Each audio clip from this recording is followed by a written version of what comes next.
बिस्मिल्लाहिर्रहमानिर्रहीम, अस्सलाम वालेकुम, good morning and welcome to morning at home.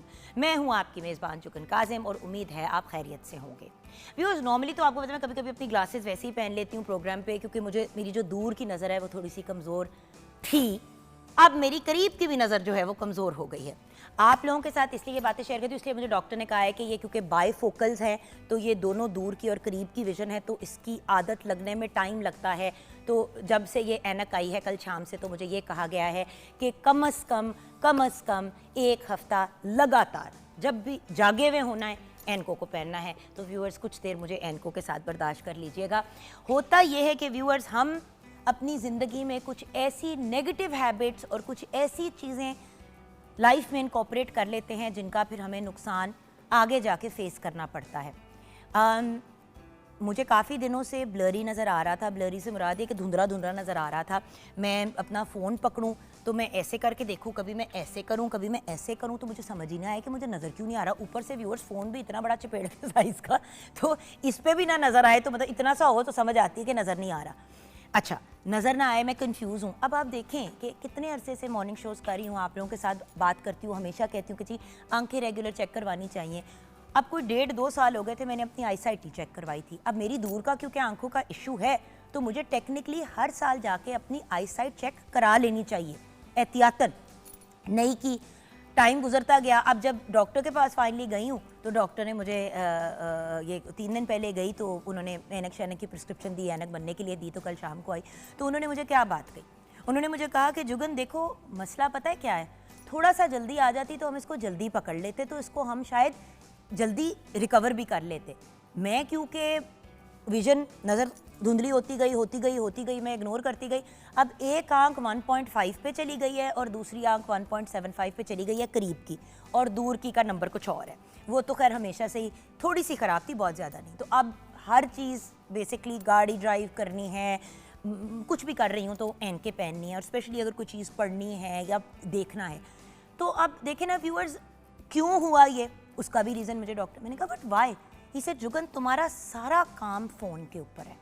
As in, एक तो ऑन एयर जाती हूँ तो एटलीस्ट उस दौरान एक ब्रेक मिल जाती है, लेकिन इवन व्यूअर्स, जब मैं ऑन एयर जाती हूँ तो आपको पता है कि ड्यूरिंग द प्रोग्राम मैं पोस्ट करती हूँ अपनी वार्डरोब का और अपनी लुक का ऑफ द डे अपने इंस्टाग्राम पे, सोशल मीडिया पे, हमारे पीटीवी के पेजेस के ऊपर भी चीज़ें जाती हैं, रील्स वगैरह भी लगती हैं। तो व्यूअर्स, होता ये है कि इतना ज़्यादा जब आप काम इस तरह करके स्क्रीनों पर करते हैं तो फिर आपकी आई साइट तो मुतासिर होती है, और स्क्रीन ऊपर से जो है वो ब्लू लाइट का फिल्टर नहीं लगाया हुआ, उसके अलावा फिर कम लाइट के अंदर किताबें भी पढ़ने का मुझे शौक़ है, तो मैं रीडिंग भी अक्सर करती हूँ। और पिछले कुछ अरसे से तो टू बी वेरी ऑनेस्ट सिर्फ बेड साइड टेबल का लैंप चला के मैं रीडिंग करती थी, लेकिन बेड साइड टेबल का लैंप आपको इतनी लाइट नहीं देता कि अगर आप पढ़ें तो आपको सही तरीके से नज़र आए। सो वो भी एक इशू है।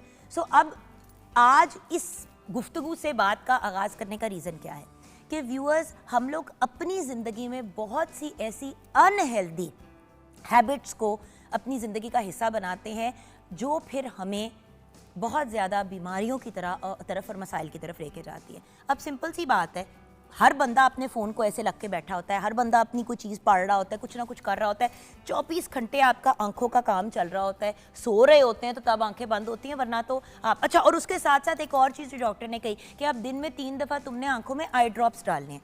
मैं कहा आई ड्रॉप्स क्यों डालने हैं? कहते तुम्हारी आंखों में ड्राइनेस बहुत है। मैं कहा आंखें तो गीली होती हैं, वो कैसे ड्राई हो जाती हैं? कहती हैं हो सकती हैं।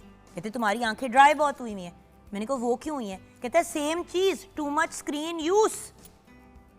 मेरा दिल चाहे व्यूअर्स कि काश उस वक्त हम ऑन एयर होते ताकि मुझे आप लोगों के सामने डांट पिटती। देखिए व्यूअर्स, हम लोग ना, ये जो एक मॉर्निंग एट होम की एक जर्नी है ना, ये हमारी आपस में मिलजुल के ही एक जर्नी है। अगर हम बात करें कि मैं आप लोगों से आके जब डिस्कशन करती हूँ कि हमें ये करना चाहिए, हमें वो करना चाहिए, व्यूअर्स, मैं कोई इतनी सियानी औरत नहीं हूँ, मैं बड़ी नालायक हूँ।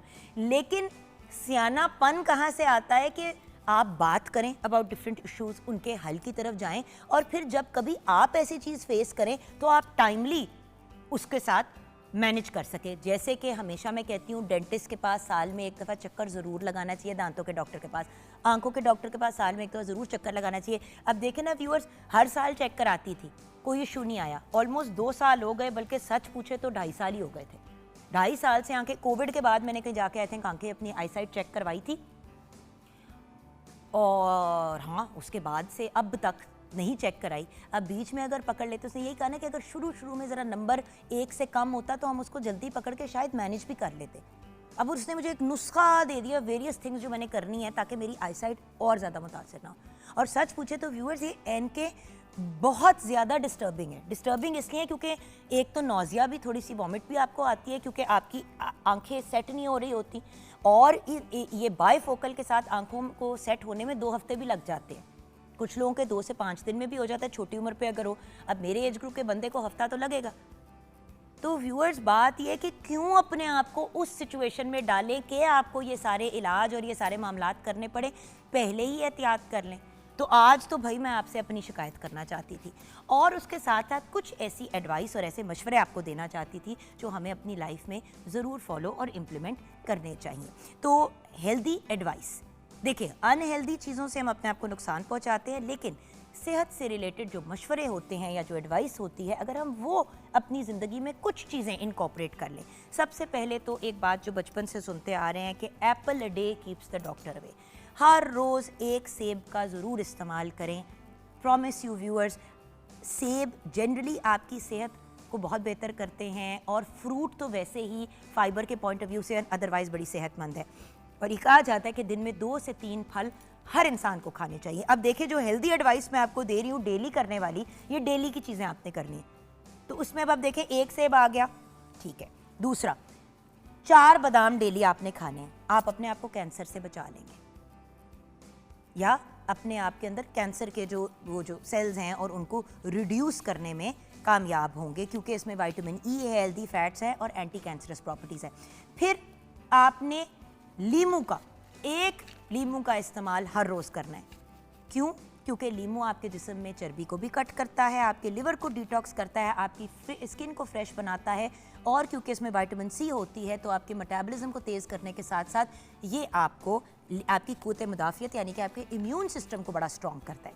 फिर आप कोशिश करें कि हर रोज़ 1 गिलास दूध का ज़रूर पिएँ। अब ज़रूरी नहीं है कि आप फुल फैट मिल्क पिएँ, आप स्किम मिल्क भी पी सकते हैं, या आप नट मिल्क्स की तरफ भी जा सकते हैं, सोया मिल्क की तरफ भी जा सकते हैं, क्योंकि दूध आपको कैल्शियम भी देता है, विटामिन डी देता है, कैल्शियम प्रोवाइड करता है। इससे आपकी ना सिर्फ हड्डियाँ बट आपके मसल्स भी मजबूत होते हैं। अब खजूर, हर रोज़ आप 4 खजूर ज़रूर इस्तेमाल करें।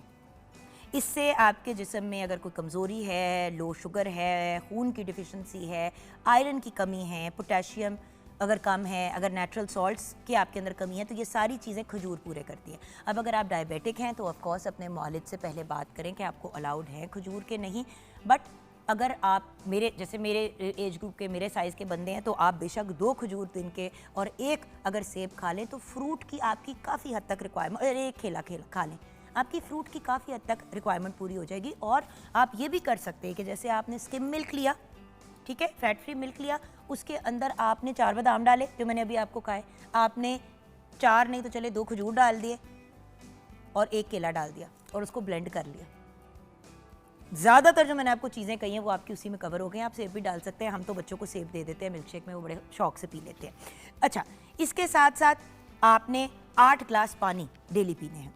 8 ग्लास जब आप पानी डेली पिएंगे, आपकी स्किन ड्राई नहीं होएगी, और क्योंकि आपका जिस्म 70% पानी से बना हुआ है, तो आपके अंदर का पानी की कमी की वजह से बहुत से मसाइल हो जाते हैं।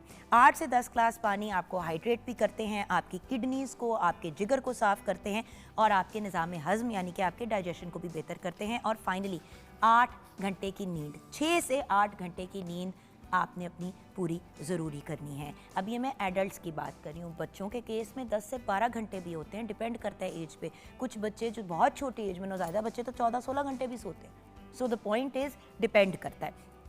बल्कि नौज़ायदा बच्चे तो अगर बिल्कुल न्यू बॉर्न्स जो होते हैं वो तो 20-20 घंटे भी सोते हैं, लिटरली सिर्फ दूध पीने के लिए जागते हैं, या अगर उनका डाइपर वगैरह गंदा हो। सो एडल्ट्स में 8 घंटा, 6 से 8 घंटे का एक टाइम लिमिट होता है। कुछ लोगों का स्वीट स्पॉट 6 घंटे होता है, कुछ का 7 होता है, कुछ को 8 घंटे चाहिए होते हैं। नींद पूरी करने से आपकी बॉडी, आप सोचे कि जैसे रीसेट हो जाती है, जैसे आपका कभी फ़ोन या कोई ऐसी चीज़ फंस जाती है तो आप उसको रीसेट करते हैं, और वो रिफ़्रेश होके आता है तो आपको रिफ़्रेश करती है नींद, जिस तरह आप किसी भी डिवाइस को रिफ़्रेश करते हैं। नींद पूरा ना होने की वजह से लोगों को डिप्रेशन होती है, एंग्जाइटी होती है, सेहत के इश्यूज़ होते हैं, कब्ज़ के मामलात होने शुरू हो जाते हैं। जब आप 8 घंटे की या 6 से 8 घंटे की नींद पूरी करते हैं, आप मेंटली फ्रेश होते हैं, इमोशनली बैलेंस्ड होते हैं और फिज़िकली एक्टिव होते हैं। सो आज जो आपको हेल्दी एडवाइस देनी थी वो ये थी कि सेहतमंद ज़िंदगी गुजारने के लिए डेली सेब का इस्तेमाल करें, 4 बादाम खाएं, नींबू का इस्तेमाल करें, बल्कि मैं तो कहूँगी कि सैलड का ज़रूर डेली इस्तेमाल करें। चाहे इतना सा बोल कचूमर सैलड बना लें, उसके अंदर घर का जमा हुआ थोड़ा सा दही डाल दें, नींबू उसमें निचोड़ के, थोड़ा सा चाट मसाला या हल्का सा आपने बल्कि नमक हल्का सा डाल के और उसको मिक्स करके आपने खा लिया तो बड़े मज़े की रायता स्टाइल चाट बन जाती है। उसमें भुना ज़ीरा थोड़ा सा डाल दें। सो अगर अलग-अलग चीज़ें करना मुश्किल है तो कलेक्टिवली करके अपने आप को बेनिफिट ज़रूर दे दें।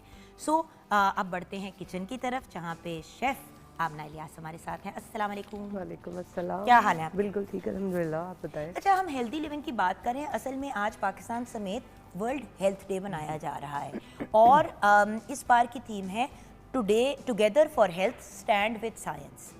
ठीक है, लेकिन हम जिस बात के ऊपर ज़्यादा फोकस करना चाहेंगे वो ये है कि देखें, खुराक में शिफा है। अगर आप अच्छी खुराक लेते हैं, हेल्दी खाना खाते हैं तो बहुत सी बीमारियों से पहले ही बच जाते हैं। सबसे इम्पॉर्टेंट चीज़ ही ये है कि हम लोग असल में खुदा न खास्ता कोई आपको डायग्नोस हो गई कोई भी डिज़ीज़ छोटी बड़ी, तो फिर हम बहुत कॉन्शियस हो जाते हैं और हमारे इर्द गिर्द वाले भी बड़े कॉन्शियस हो जाते हैं। लेकिन जो हम आज बात करें उसका मकसद ये है कि हम किसी भी बीमारी, किसी भी जिससे कहते हैं ना कि एक डेंजर लाइन के बाद जो आपने क्योर करना है या प्रोटेक्ट करना है खुद को, आप पहले एक हेल्दी लाइफस्टाइल की तरफ आएँ। जैसे किचन में बहुत सारी ऐसी हेल्थ बेनिफिट्स की हमारे पास इंग्रेडिएंट्स मौजूद हैं। उसमें अब हल्दी हो सकती है, कलौंजी हो सकती है, वेरियस डिफरेंट हमारे पास सारी ऐसी इंग्रेडिएंट्स हैं, तो उनको हम अपनी डेली रूटीन में शामिल करें। अदर देन दैट कि आप जंक फूड ले रहे हैं और आप बिल्कुल एक हेल्दी डाइट की तरफ नहीं जा रहे और खुदा न खास्ता कोई आपके साथ प्रॉब्लम हो गई है कोलेस्ट्रॉल का या कोई इशू हो गया, एंड देन आप एक, क्योंकि फिर बहुत मुश्किल हो जाता है उस जो लॉस हो चुका होता है उससे रिकवर करना, फिर वो एक डिजीज़ बन जाएगी। तो उससे पहले एक हेल्दी लाइफस्टाइल अपनाएं ताकि फिर हम किसी भी तरह के कॉन्सिक्वेंसेस से बच सकें। बिल्कुल सही। हम ब्रेक की तरफ जाएंगे, ब्रेक के बाद जब वापस आएंगे तो किचन में कौन सी हेल्दी चीज़ बन रही है उस पर बात करेंगे। आज वर्ल्ड हेल्थ डे मनाया जा रहा है, इससे रिलेटेड भी हम बात करेंगे और कुछ ऐसे लोगों से भी आपको मिलाएंगे जिन्होंने अपना प्रोफेशन ही बड़ा हेल्दी बना लिया है। देखिए, स्पोर्ट्स की दुनिया में जो लोग जाते हैं, आप नोटिस करते हैं कि स्पोर्ट्समैन के बारे में हमेशा एक बात कही जाती है स्पोर्ट्स पर्सन के बारे में कि once a sports person always a sports person, यानी कि उनका लाइफस्टाइल ही बड़ा हेल्दी हो जाता है क्योंकि वो खुराक का भी ख्याल रखते हैं, फिटनेस की तरफ भी जाते हैं। तो इस पर भी हम बात करेंगे, लेकिन अभी ब्रेक की तरफ जाएंगे, ब्रेक के बाद किचन में मिलेंगे।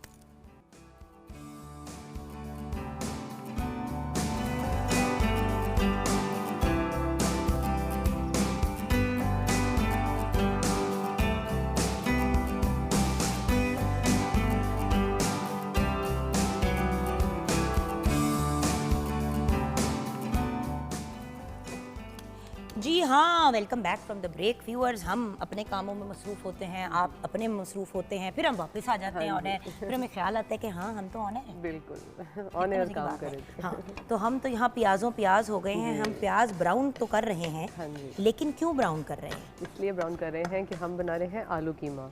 ट्रेडिशनल सी हमारी एक बड़ी घरेलू सी डिश है, लेकिन ये कि बहुत पसंद करते हैं सब, बड़े भी बच्चे भी। तो ये बड़े अच्छे तरीके से और बहुत इजीली जो है वो कैसे बन जाएगा ये हम आपको बताएंगे। भाई देखें व्यूअर्स, बात ये है कि रेसिपीज़ अगर झटपट हों, स्पेशली आजकल, तो उतना ही ज़्यादा इंसान बेनिफिट में रहता है। आधे से ज़्यादा इशू ये होता है कि हम चीज़ों को बहुत लंबा कर देते हैं, कॉम्प्लिकेटेड कर देते हैं। अब अगर आप बात करें, देखें घर पे ये सारी चीज़ें अवेलेबल होती हैं, राइट? बिल्कुल। तो आपने अगर बनाना है तो आप फ्रिज से एक चीज़ निकालें, वहाँ से एक चीज़ निकालें, वहाँ से एक निकालें। लेकिन जब आप इस तरह से मेजन प्लेस सेट कर देते हैं तो उसका बेनिफिट ये होता है कि फिर आपके लिए चीज़ें करना मुश्किल नहीं होता। अब आपका कीमा भुन गया, आपने आलू डालने, अब आलू नहीं छील रहे हैं, कर रहे हैं। सो चीज़ें तैयार करके आपके सामने करने का मकसद ये होता है। अच्छा, अक्सर लोग बड़ा हैरान होते हैं कि अच्छा आप लाइव बनाते हैं, आप वाकई बना लेते हैं, तो इसलिए हम आपके सामने बना और के दिखाते हैं। इसीलिए ऑन एयर फ्राई, प्याज तक फ्राई करते हुए हम आपको दिखाते हैं कि ये देखें हम अपना काम जो है वो साथ साथ कर रहे हैं। आप भी कर सकते हैं, इसीलिए आपको बताने का एग्जैक्टली। और मैं क्यों किचन में घुसी, क्योंकि पहले मुझे ये लगता था कि यार मैं वहाँ बैठी होती हूँ, शेफ यहाँ पे बातें कर रही होती हैं और चीज़ें बना रही होती हैं, तो ऑलमोस्ट ऐसे लगता है कि ये शेफ का काम है। भाई खाना बनाना हर इंसान को आना चाहिए। मेल हो, फीमेल हो, ट्रांसजेंडर हो, खाना बनाना like we always say basic life skill. और हर कुछ अरसे के बाद मैं ये रिमाइंडर इसलिए देती हूँ क्योंकि जब आप अपने खाने खुद बनाने शुरू करेंगे तो फिर आप अपने खाने की न्यूट्रिशन को भी खुद कंट्रोल कर पाएंगे। बिल्कुल। अगर आप अपने खाने की न्यूट्रिशन, अदरक लहसुन की अब हम व्यूअर्स पेस्ट डाल रहे हैं फ्रेश बनी हुई, जब हम ये चीज़ें खुद करते हैं तो हमें पता चलता है कि हमने ऑयल कितना डाला है, हमने मसाले कितने डाले हैं और उसके साथ साथ कौन सी वेजिटेबल्स एंड कौन से फ्रूट्स हमने डाले। जो चीज़ आपको पसंद है ऑब्वियसली ये वेरिएशंस आपको हम कहते हैं हमेशा कि आप ऊपर नीचे अपने हिसाब से कर सकते हैं।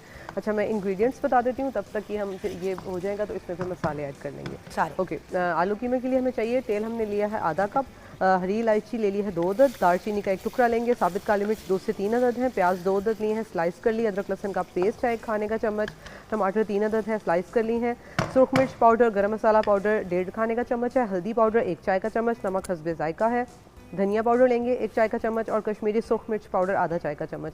चिकन स्टॉक या चिकन क्यूब आप लेना चाहें तो 1 अदद ले लें। दही लिया है हमने 1/4 कप, बीफ का, चिकन का या जो कीमा आपने लेना है आधा किलो वो है। कसूरी मेथी लेंगे आधा खाने का चम्मच, आलू 4 अदद लिए हैं स्लाइस कर लिया, पानी 2 कप चाहिए होगा, हरी मिर्च, अदरक और हरा धनिया ये हमें इसके अंदर गार्निशिंग के लिए रिक्वायर होगा। ये सारी चीज़ें आपके सामने रेडी करके रखी हैं कि इस तरीके से अब ये प्याज हमारा बिल्कुल आपने देखा कि गोल्डन ब्राउन सा हुआ है।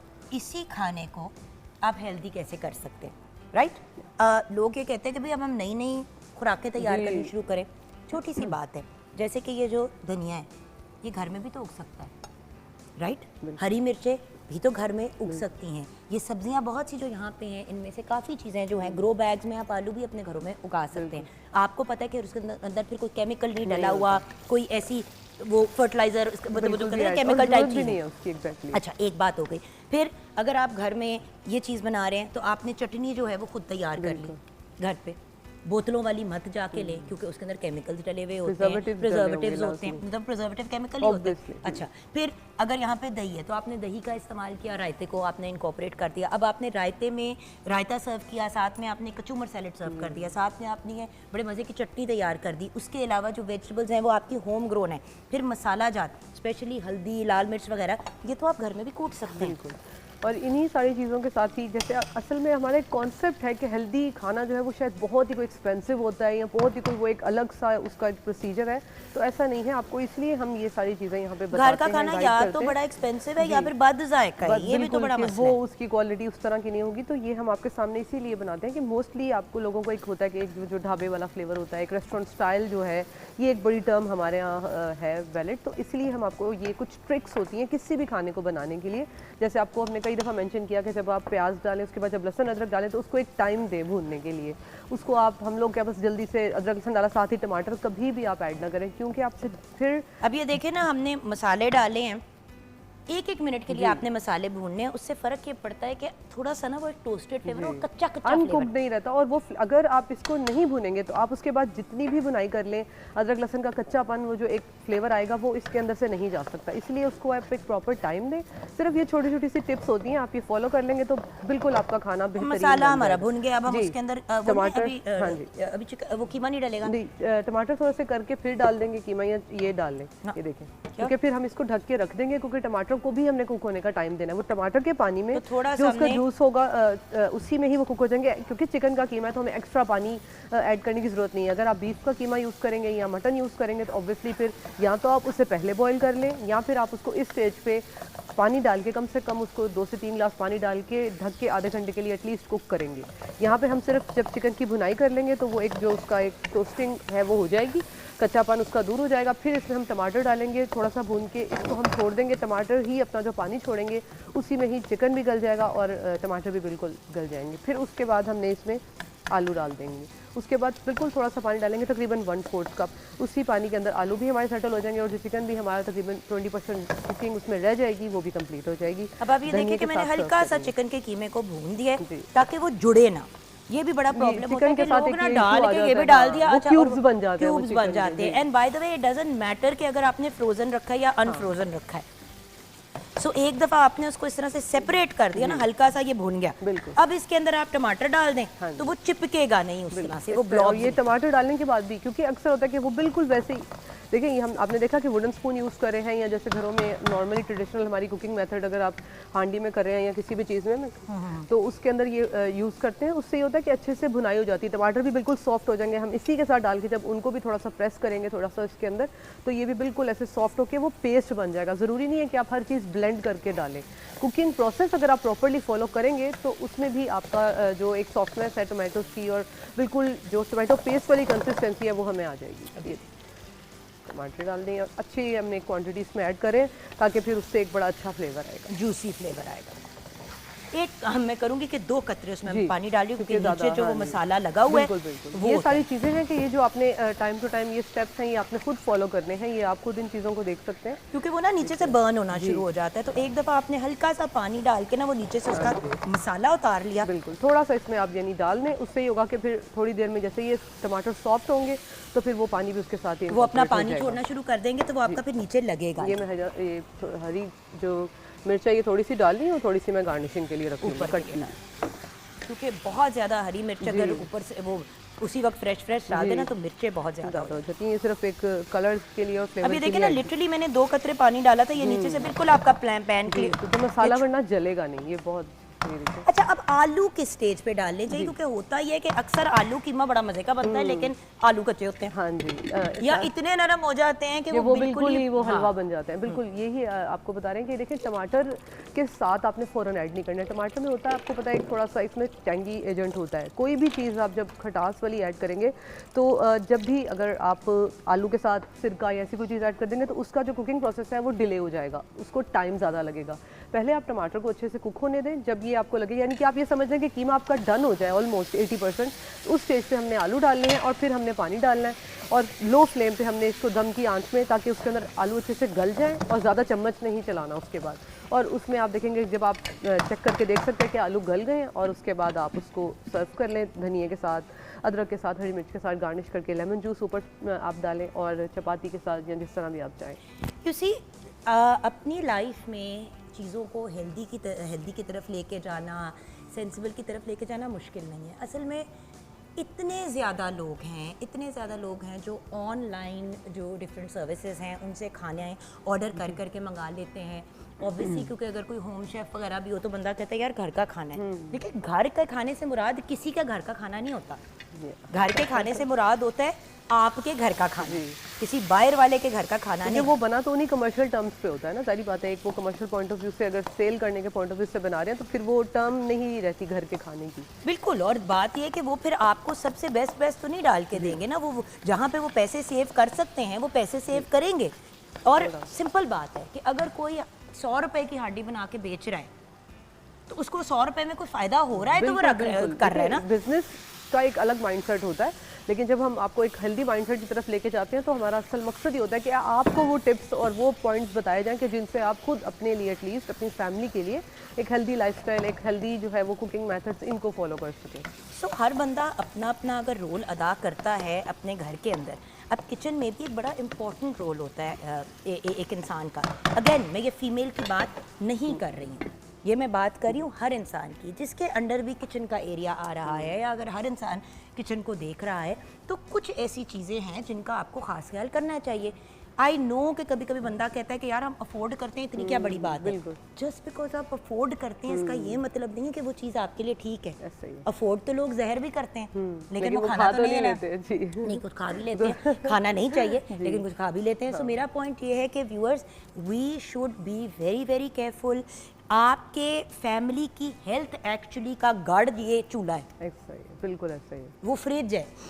अच्छा, एक और चीज़, हेल्दी लिविंग की अगर बात करनी है तो फ्रिज को साफ रखना कितना इम्पोर्टेंट है, आप बताइए। बहुत देखें, ये तो यानी अगर इस पे हमने कभी बात भी नहीं की अपने प्रोग्राम में, फ्रिज को और डीप और अच्छा, फ्रीजर हमारे को। यहाँ ना एक कॉन्सेप्ट है, अब आई डोंट नो ये थोड़ा कोई इसमें से वो फ्रेंड हो जाए, वो बस बड़ी ईद से पहले हमें एक साल में हमें पता होता है कि हमने फ्रीजर साफ करना है। हालांकि ऐसा बिल्कुल भी नहीं है। एक फ्रीजर साफ करते हैं, फ्रिज तो फिर भी नहीं करते। और फ्रिज के अंदर से अक्सर लोग जब अपने फ्रिज का दरवाजा खोलते हैं तो इतनी स्मेल आती है, बुरी स्मेल आ रही होती है और बंदा कहता है कि जो आप, और फिर वो आपके खानों में, हर खाने में भाई जो भी अगर आप स्मेल चीज़ें इतनी बुरी डालेंगे, आ रही है तो ऐसी क्या चीज होगी जो इतनी बुरी स्मेल क्रिएट कर रही है। और वो स्मेल जो है, वो ओडर जो है, वो भी जरासीम है। तो वो जरासीम आपके खाने के अंदर जाते हैं। फिर बहुत से लोग अपने फ्रिज के अंदर ढके बगैर चीजें रखते हैं। अब आगे अब गर्मियां आ ही गई हैं, मतलब अब मौसम जरा सा अच्छा हुआ है, मानसूनी टाइप चीज। बट जैसे ही वेदर गर्मी की तरफ या हब्स की तरफ जाएगा तो लोगों को ठंडे पानी की तलब होगी। अब ठंडा पानी अगर आपने पीना है और आप फ्रिज में वो भी किसी प्लास्टिक की बोतल में रख रहे हैं, वो भी बड़ी एक डेंजरस चीज़ है। उससे भी बड़े केमिकल्स आपके सिस्टम में जाते हैं। सो हम सिर्फ ये बात कह रहे हैं कि अपने घरों के अंदर ही बहुत सी ऐसी चीज़ें जो आप कर सकते हैं। सबसे इम्पॉर्टेंट चीज़ घर का किचन और घर का बाथरूम, ये दो जगहें बहुत ज़्यादा नीट एंड क्लीन होनी चाहिए। बहुत पार्ट प्ले करती हैं, बिल्कुल। मेरी अम्मी हमेशा एक बात कहती थी कि बाथरूम इतना साफ होना चाहिए कि अगर ज़मीन पे बैठ के कोई खाना खाए, लाइक उस जमीन पे खाना रख के कोई खाना खाए, प्लेट में नहीं, तो वो आप खा सकते हैं। आप ये सोचे, लाइक मुहावरतन है, ऑब्वियसली टेक्निकली खाना नहीं, लेकिन इतना उसको आप समझें इस चीज़ को कि उसकी वर्थ इतनी ज़्यादा है। हम लोग फिर बाद में क्या होता है कि इन चीज़ों का हम ख्याल नहीं रखते और फिर ये कंप्लेन आती है घर का ही खाया था, घर का ही खाते हैं, फिर भी पता नहीं तबीयत ख़राब हो जाती है। तो उनमें ये होता है कि आप कुछ चीज़ों में लैग कर रहे होते हैं। जैसे आपको कुछ पॉइंट्स बताए हैं कि अपनी फ्रिज, आप जो अपनी हाइजीन है, किचन में आप काम कर रहे हैं तो आपने रॉ मीट के बाद आपने हाथ अपने वॉश करने हैं। ये सारे जो बैक्टीरिया ट्रांसफ़र होते हैं, और खाना शुरू करने से पहले, खाना स्टार्ट करने से पहले आपने अपना सबसे पहले जो है हाथों को धोना है। और फिर अपना खाना बनाने के बाद भी make sure that you wash your hands properly, अच्छे तरीके से। अपने किचन में भी जिस तरह बाथरूम में आपने सिंक पे साबुन और हाथ साफ करने की चीजें रखी होती हैं, उसका प्रॉपर सेटअप आपका। अब ये देखें, दैट्स वेरी इंपॉर्टेंट। आप कलर देख लें, ये आपके सामने जी, विद पानी हमने इसमें ये रखा था और इसी में ही, इतने ही पानी में ये डन हो जाएंगे। ये आप अब इसको थोड़ा सा खुला जी कुक करेंगे। जब उसका एक दफ़ा अच्छी से उसका वो उबाले वाला एलिमेंट आ जाएगा, जब आलू, अब इस स्टेज पे थोड़ा फ्लेम भी हम लो कर देंगे ताकि वो धीमी आंच पे, अदरवाइज ये होगा सिर्फ पानी खुश्क हो जाएगा। तो फ्लेम ज़रा कम कर देंगे ताकि दम में आलू जो है वो अच्छे से ज़रा कुक हो जाए और बहुत ज़्यादा टाइम नहीं लगता, इसको हो जाएंगे थोड़ी देर के अंदर। और फिर उसके बाद जैसे ही, यानी उसी जिस कंसिस्टेंसी में पहले था उसी में हम इसको सर्व कर लेंगे। बिल्कुल सही। यहाँ पे हम ब्रेक की तरफ जाएंगे। व्यूअर्स, आप हमारे साथ रहिएगा। आज का हमारा पूरे दिन का टॉपिक है हेल्दी लिविंग।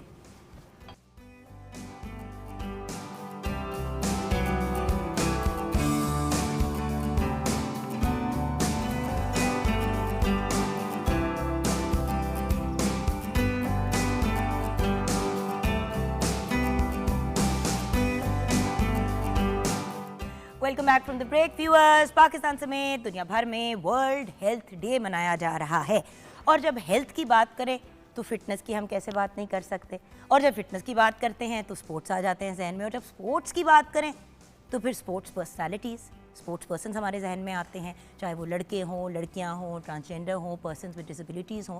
स्पोर्ट्स तो आपको पता है कि व्यूअर्स, हम लोग बड़ी कोशिश करते हैं कि मॉर्निंग एट होम पे सिर्फ क्रिकेट की नहीं बल्कि हर स्पोर्ट को कवर करें। हमारे मुल्क में इतने टैलेंटेड लोग हैं, और मैं सिर्फ यंग नहीं कहूँगी क्योंकि यंग टू ओल्ड की स्पोर्ट्स की दुनिया के अंदर इतनी एक ब्रिलियंट कैटेगरी है। बहुत से ऐसे लोग हैं, अब जैसे साइकिलिंग की आज हम बात करने जा रहे हैं, तो व्यूअर्स, साइकिलिंग की कोई एज लिमिट नहीं है। इंटरनेशनली अगर आप देखें तो बहुत से लोग, मैराथन्स भी जो लोग भाग रहे हैं वो 70 प्लस भी उनकी एज होती है। साइकिलिस्ट भी ऐसे दुनिया में हैं जो 75 प्लस की एज में साइकिलिंग कर रहे हैं, कुछ प्रोफेशनली कर रहे हैं और कुछ लोग टीचिंग भी कर रहे हैं। सो कोचिंग हो, आप स्पोर्ट्स की फील्ड में whether as a coach, whether as a sports personality, या जस्ट इंजॉयमेंट के लिए आएँ, करें ज़रूर, हम सिर्फ इतना कहते हैं। तो आज हमारे साथ जो ब्रिलियंट पर्सनैलिटीज़ हैं, वैसे तो वो जिनके अंडर आते हैं, सबसे पहले हम उनकी बात करते हैं। बड़ी सीनियर ब्रिलियंट पर्सनैलिटी जो लेवल 3 इंटरनेशनल साइकिलिंग कोच हैं। इनका एक्सपीरियंस 35 ईयर्स के करीब का है ऑफ बीइंग अ कोच। फिर 22 साल इन्होंने as a sports organiser and sports manager जो है वो अपनी ज़िंदगी का एक अरसा उधर डेडिकेट किया। Then secretary Punjab Olympic association and secretary of the Punjab cycling association. Waqar Ali साहब हमारे साथ हैं। अस्सलाम वालेकुम। वालेकुम अस्सलाम, कैसे हैं आप? खैरियत से हैं? बिल्कुल। थैंक यू वेरी मच जी, आपने हमें इनवाइट किया यहाँ पे, हमें बहुत ज़्यादा खुशी हो रही है।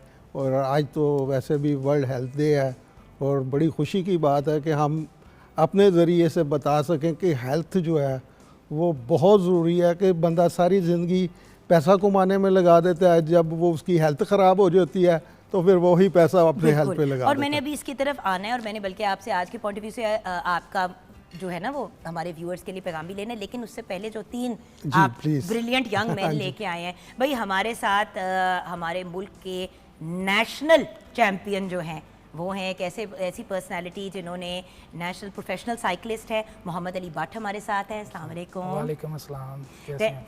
देन इनके साथ बैठे हैं अब 2 और ऐसी पर्सनालिटीज़ हैं जो इंटरनेशनल लेवल पे compete कर रहे हैं and of course nationally as well. हमारे साथ हाफिज़ ताहिर महमूद हैं। अस्सलाम वालेकुम। एंड देन इनके साथ बैठे हैं साकिब दाऊद। अस्सलाम वालेकुम। वालेकुम सलाम। भाई तीनों बॉयज से मिलिए, अब चलते हैं बॉस की तरफ वापस। बॉस जी हमें ये बताइए कि स्पोर्ट्स की बात की जाती है, मुझे तो आजकल स्पोर्ट्स की बात ज़्यादा होती है, खेलते कम है। हम छोटे होते थे तो हम खेलते बहुत थे सर, बहुत ज़्यादा खेलते थे जी।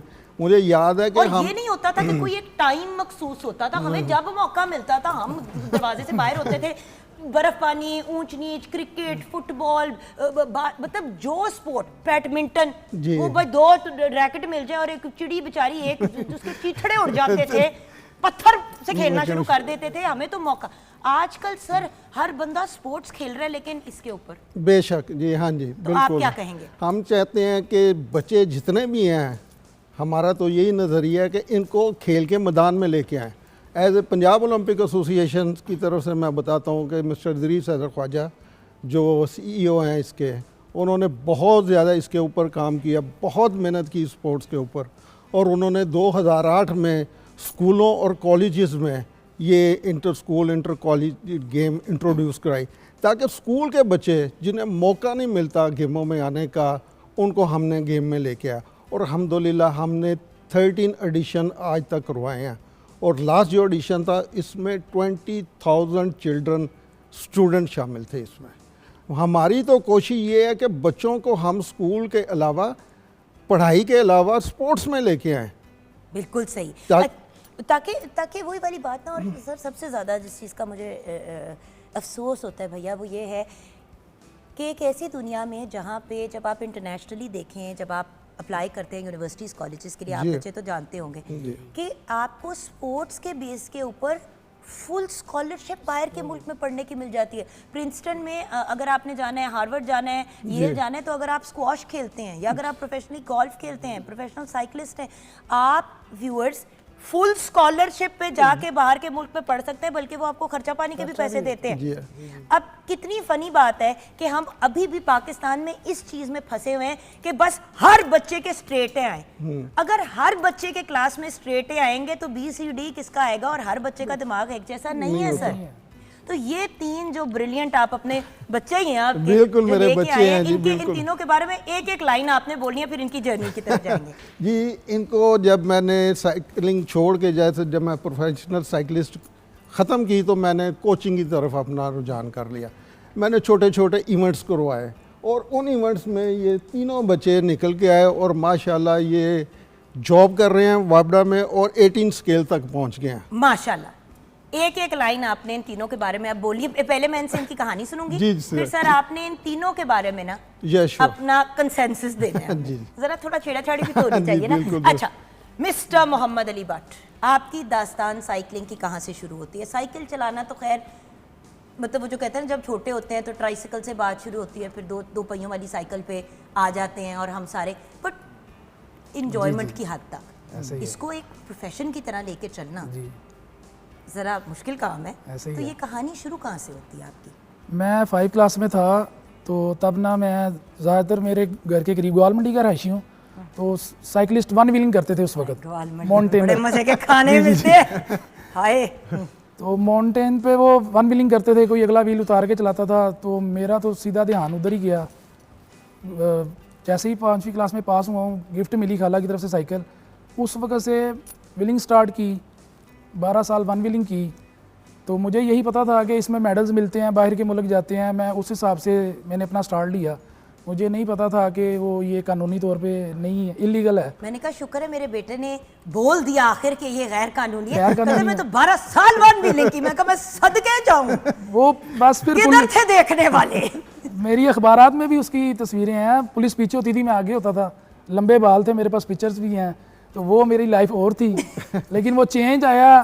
ये व्यूअर्स, ये सबसे प्यारी बात जो मोहम्मद अली भट्ट ने पॉइंट आउट जी की जी कि यंग लोग, जी कुछ लोग बागी टाइप, मैं भी बागी टाइप थी, जी, आप जी, भी जी। प्रॉब्ली बागी टाइप ऐसे थे ही, अगर ऐसे मेरी ही, बरादरी के ऐसे यहाँ। ही। हाँ तो नहीं सर, होता है, हमारे जैसे लोगों के लिए सबसे बेहतरीन चीज ये कि किसी चीज पे हमारा फोकस डाल दें, जी, और जी। अगर किसी फिजिकल एक्टिविटी पे डाल दें, स्पोर्ट्स पे डाल दें, जी। तो फिर हम पुट्ठे कामों से बाहर निकल जाते बाहर हैं। निकल जाते तो हैं। सीधी बात है, सीधी बात है, पंगे, सही है। लड़ाइयाँ, झगड़े। हाँ जी। फिर क्या हुआ? तो फिर मैं जब पुलिस पीछे पीछे थी, मैं आगे आगे था, मेरा अखबारात में इश्तिहार निकले हुए थे, तो उस वक्त फिर उस्ताद अल्लाह जन्नत नसीब करे हनीफ थे जो हमारे टेक्निकल मैकेनिक थे मेरे, उन्होंने मुझे इनकी तरफ रेफ़र किया कि इस बच्चे की ये जो बंदे था पुत्र बना हाँ एक व्हील पे चलाता है साइकिल, अगला व्हील उतार के इसको 2 व्हीलों पे करें।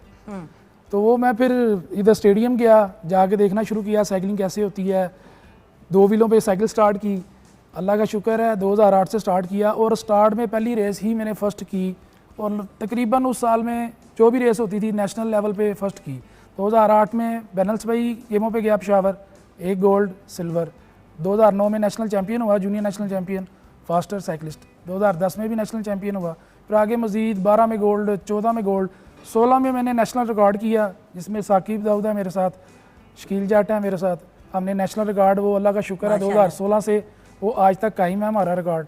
अब देखिए ना व्यूअर्स, कितनी एक मतलब मोहम्मद अली भट्ट यहाँ पे बैठ के ये भी कह सकते थे हाँ जी मुझे शौक था तो मैं इनके पास पहुँचा। इन्होंने आपसे बिल्कुल सच्ची और खरी बात की। देखिए व्यूअर्स, हम लोग कहते हैं बच्चा काबू में नहीं आ रहा, इसको बोर्डिंग में डाल दो, जी इसको कहीं भेज दो, ऐसे ही है। इसको आर्मी में डाल दो। व्यूअर्स, आर्मी में आप तब जाएं जब आपने अपने मुल्क का दिफा करना है और आपको अपने मुल्क से इश्क है, इसलिए नहीं क्योंकि आपके घर में बिगड़ा हुआ बच्चा है तो उसको आप आर्मी में डाल, सीधी बात है। जी ऐसे ही है। और मैं आपको दाद देना चाहूंगी बेटे कि आपने ये बात मानी कि ये मैं ऐसा था, बहुत गलत और रास्ता फिर था वो। मैं खुद नहीं बदला, मुझे किसी ने मेरा हाथ थामा। अल्लाह जी उनको जी, मतलब अल्लाह उनको जन्नत नसीब करे, प्यारे जिन्होंने मुझे इस इंसान तरफ के लगाया। आपका हाथ पकड़ के यहाँ ले। अब देखो आपकी और आपकी अगली नस्लों की तो जिंदगी बन गई। जी जी शुक्र अल्हम्दुलिल्लाह। और कहाँ आपका नाम अल्लाह माफी दे थानों में लिखना जी, था, जी, जी, जी। और आज आपका नाम जो है वो as a national record holder Pakistan का नाम रोशन करने वालों में ऐसे ही है, ऐसे ही है। सो व्यूअर्स, हमारे सामने एक बड़ी खूबसूरत और प्यारी मिसाल। थैंक यू बेटा फॉर शेयरिंग, हर बंदा नहीं करता। Thank you. नहीं नहीं ज़रूरी है ये। आप तो शक्ल से ही बेटा शरीफ लग रहे हो। है ना सर, सही पहचाना है ना? जी ये सर, अच्छा ये वो वाला है, ये वो चुप वाला है। मीसना है, ये वो वाला हाय मेरा ये मीसना है, ये वो वाला है। ये वो वाला है। हाय मैं शब्द किए जाऊँ पुत्र। चले मैं ज़्यादा नहीं आपको कुछ कहती, क्योंकि आपका वैसे टीवी पे आके साह निकला हुआ है कि कोई साह के साथ गलत बात भी मुंह से ना निकल जाए। मेरा बेटा, मैं सदके, क्या कहानी है मेरे बेटे की, मेरे शरीर बेटे की। बड़ा शौक था ना मोहम्मद अली, अपना तो भांडा फोड़ा, उसका भी भांडा फोड़ दिया। अच्छा जी, हाँ जी। तो दोस्त होते हैं ना, दोस्त फिर दोस्त ही दोस्तों को ऐसे ही। हमारी अच्छी गैदरिंग है। बिस्मिल्लाहिर्रहमानिर्रहीम। इसके अलावा अच्छा बताओ मुझे क्या कहानी है आपकी, मेरी कहाँ से कहानी शुरू थी, आपकी साइकिलिंग में इंटरेस्ट कैसे पैदा हुआ? मेरी कहानी इस तरह है कि मैंने जब मैट्रिक की ना, तो शौक था पंजाब कॉलेज में ना फ्री दाखिल होने का। तो उधर सदके जाऊं। मैट्रिक में अच्छे मार्क्स थे, लेकिन वो मेरी फ़ीस टोटल फ्री नहीं हुई ना, तो फिर मैंने स्पोर्ट्स में अप्लाई किया। देखिए बच्चे तो यही कर सकते हैं ना अपने माँ बाप के लिए हाँ, कि अब्बा जी ए देखो मेरा दाखला भी हो गया, एक खुशी ऐसे ही। उत्तो आपको कुछ नहीं देना। कुछ देखो नहीं देना। जो भी है बिल्कुल ऐसे। दे भी सकें तो एज अ स्टूडेंट तो आप यही कर सकते हो जी, जी, ना ऐसे अपने ही है। पेरेंट्स के लिए। जी 2010 में मैट्रिक की, और उसके बाद जब कॉलेज में अप्लाई किया, तो अप्लाई फिर मेरे सीनियर भी है, उस्ताद भी है, कज़न भी है मेरा सगीर, वो भी वापडा में है ना, मोहम्मद सगीर, वो भी साइकिलिस्ट है। आए मैं आई थिंक शो पे भी हमारे मोहम्मद सगीर नहीं, गुजरांवाला से। गुजरावाला से। ये बिलोंग टू गुजरांवाला। अच्छा अच्छा तो वो फिर मुझे इस तरफ ले आए साइकिलिंग में। अच्छा। तो मैंने प्रैक्टिस भी की, साथ कॉलेज भी जाता रहा हूँ। तो इंटर कॉलेज फर्स्ट किया 2 साल, वो शौक बढ़ता गया। फिर आगे यूनिवर्सिटी फ्री दाखला मिल गया, तो यूनिवर्सिटी फिर उधर भी एक मेडल लिए। फिर उसके बाद 2014 में फिर वो आ गया एशियन चैम्पियनशिप काज़ाकिस्तान में ना, तो उधर भी मैं आ गया ना, आहिस्ता आहिस्ता मेहनत करता करता। तो नहीं उधर से मुस्कुरा खेल के के उतरे रहे हो, क्यों किसी को उम्मीद नहीं थी? वो ये इसकी वो वाली शक्ल है जो मेरी वाली होती है, जब कहते हैं बेटा कहाँ तक पढ़ी हो, मैंने कहा जी मैंने कनाडा से डिग्री हासिल की, तो मैं पाँव को देख रही होती तो लोग मुझे कहते हैं ऐसे क्यों अपने आप को, मैं कहती हूँ मुझे खुद यकीन नहीं आता कि मैं पास भी हो गई, मुझे डिग्री भी मिल गई, मुझे डीन ने अवार्ड भी दिया कि माशाल्लाह बड़ी अकल, मुझे लगता है कि वो कोई और था। तुम्हें भी ऐसा ही लगता है? बिल्कुल ऐसे मैं ही लगता है। सदके जाऊं, मुझे ये लग रहा है सब मेरे कुछ सारे मैं- रिश्तेदार यहाँ पे ये आ गए, सारे मेरे बच्चे आ गए, ये असल सब वाले मेरे कुछ बच्चे। अगर कुछ लगता है ना तो वो वालिदैन की कुछ दुआएं हैं जो बंदे को आगे लेके जाती हैं। तो वो फिर उधर से एशियन चैम्पियनशिप खेल के आया हूँ, तो आगे फिर वापडा के ट्रायल थे ऑल पाकिस्तान, वो मैंने विन किए।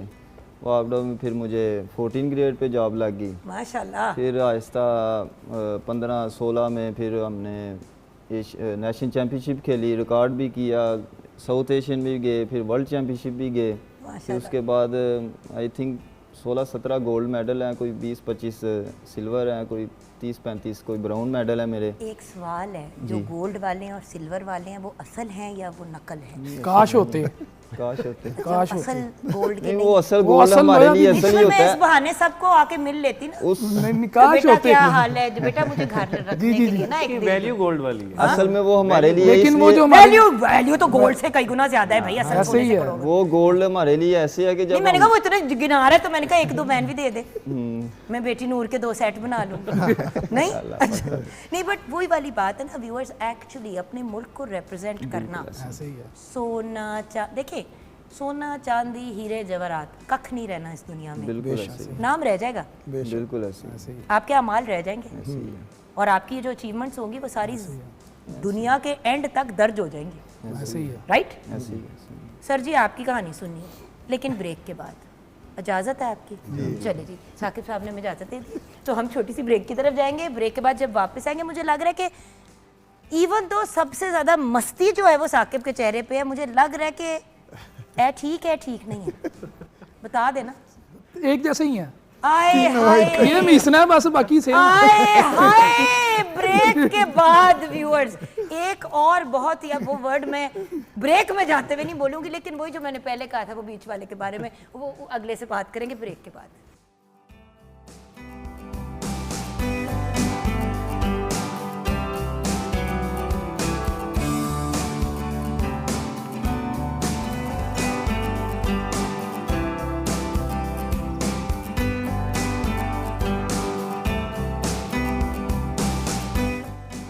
जी हाँ व्यूअर्स, साइकिल या साइकिलिंग एक बहुत ही हेल्दी और ब्रिलियंट एक्टिविटी, और जब ब्रिलियंट की बात करें तो ब्रिलियंस तो हमारे सामने बैठी है माशाल्लाह, 3 बड़े ही ब्रिलियंट हाई अचीवर्स हमारे साथ, एंड देन ऑफ कोर्स उनके उस्ताद, उनके कोच। अगर कहें कि साइकिलिंग की दुनिया में in his own right a legend, तो ये बात गलत नहीं होगी। तो आपकी तरफ आते हैं बेटे, अब आपकी कहानी रह गई थी कि आपका इंटरेस्ट साइकिलिंग की तरफ कैसे पैदा हुआ? मेरा इंटरेस्ट साइकिलिंग में ना, मैं रनिंग करता था अपनी फिटनेस के लिए। तो मियाँ शबाश्री साहब ने एक फेस्टिवल करवाया था, स्पोर्ट्स फेस्टिवल, हाँ, पंजाब स्पोर्ट्स फेस्टिवल 2012 में। पंजाब यूथ स्पोर्ट्स फेस्टिवल, वो पहले स्पोर्ट्स फेस्टिवल, स्पोर्ट्स उसके बाद वाला फिर यूथ स्पोर्ट्स जी, फेस्टिवल जी। होता, हाँ सही मैं सही। स्पोर्ट्स फेस्टिवल में मैंने वैसे ही किसी दोस्त ने कहा यार पार्टिसिपेट करो, साइकिल आप चलाते हो हल्की फुल्की, तो आप पार्टिसिपेट करो। तो मैंने उसमें 66 किलोमीटर कैटेगरी थी साइकिल रेस की, उसमें मैंने पार्टिसिपेट किया। अच्छा, उसमें मेरी पोजीशन आई 38 नंबर पे आया मैं उसमें। तो वहाँ से मेरा इंटरेस्ट थोड़ा सा डेवलप हुआ, मैंने कहा यार मतलब अच्छी चीज़ है ये, इसको करना चाहिए। हाँ, तो फिर 2014 में यूथ फेस्टिवल जिसका आपने जिक्र किया है, उसमें मैंने पार्टिसिपेट किया, उसमें मेरी कोई पोजीशन नहीं आई। वहाँ से फिर जो है एक दोस्त है, तलहा नाम है उसका, उसने कहा यार आप प्रोफेशनल साइकिलिंग में क्यों नहीं इन होते, ऐसे टाइम ना ज़ाया करो, प्रोफेशनल साइकिलिंग में आप इन हो। फिर मैं प्रोफेशनल साइकिलिंग में इन हुआ हूँ, तो बस उसके बाद फिर अचीवमेंट्स मिलती गई। माशाल्लाह माशाल्लाह। 2016 में नेशनल रिकॉर्ड किया हमने टीम का। अब देखिए ना, तीनों बच्चों की डिफरेंट स्टोरी है व्यूअर्स, लेकिन एंड में पहुंचे एक ही जगह। और आप ये देखें कि आपस में छेड़ाछाड़ी अपनी जगह, ये वो व्हाटएवर, बट दोस्त हैं, यार हैं, भाई हैं, एक कॉमराडरी है। अब कहने को लोग कहें कि cycling is an individual sport, it's actually not. Family जब आप प्रैक्टिस करते हैं तो इट्स अ ग्रुप स्पोर्ट, जी राइट के रॉन्ग सर? राइट। और उसके बेनिफिट्स अनगिनत हैं। सो बेनिफिट से ज़्यादा मैं अब इस चीज़ की तरफ आना चाहूँगी कि सर इतने ब्रिलियंट हाई अचीवर्स हैं, तो आपका as coach and as head game plan क्या है? अब आगे का क्या प्लान है इन बच्चों के लिए और जो सारे आपके साथ बच्चे हैं? हाँ जी, हमारा जो ये क्योंकि मैंने नेक्स्ट इनके भी प्लान, goals पता हाँ जी, करने हैं इन future सब के गोल्स हैं। और पहला तो ये है कि 18 अप्रैल हम एक नेशनल लेवल की सीएम पंजाब के नाम पे एक रोड रेस करवा रहे हैं, लाहौर टू फैसलाबाद। क्या बात है। और उसमें भी काफ़ी अच्छे इनामात रखे हुए हैं। ये पंजाब साइकिलिंग एसोसिएशन करवा रही है विद द कोलैबोरेशन फैसलाबाद। बिल्कुल। इसके नेक्स्ट डे सीएम पंजाब ने एक टूर डी लाहौर के नाम से रेस मुनक्कद की है, जो 21 किलोमीटर की होगी, फास्ट रेस होगी। और इसके साथ ही फीमेल्स को भी हम उन्होंने चांस दिया है कि फ़ीमेल को भी लेके आए। उनके लिए भी हमने 5 किलोमीटर की रोड रेस रखी हुई है। और इसमें कैश अवार्ड भी बड़े अच्छे हैं, 2 lakh, 1 lakh, 50,000 up to 15 position. क्या बात है। और इसके बाद जो नेक्स्ट प्रोग्राम है वो हमारा 9 मई को है। अप्रैल के बाद मई गर्मी होगी, लाहौर टू साहिवाल। ये जितनी भी हमारी रेसें होती हैं ये नॉन स्टॉप होती हैं। साइकिल पे बैठ गए तो जब फिनिश लाइन होगी उधर जाके आपने साइकिल से उतरना है।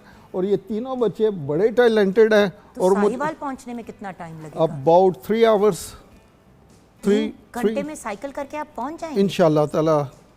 इंशाल्लाह। Okay, so boys, individual plans क्या है? देखिए साइकिलिंग अपनी जगह, लेकिन वो होता है ना कि हर बंदे ने सोचा होता है कि यार 15 साल बाद, 20 साल बाद मैं ये चाहता हूँ।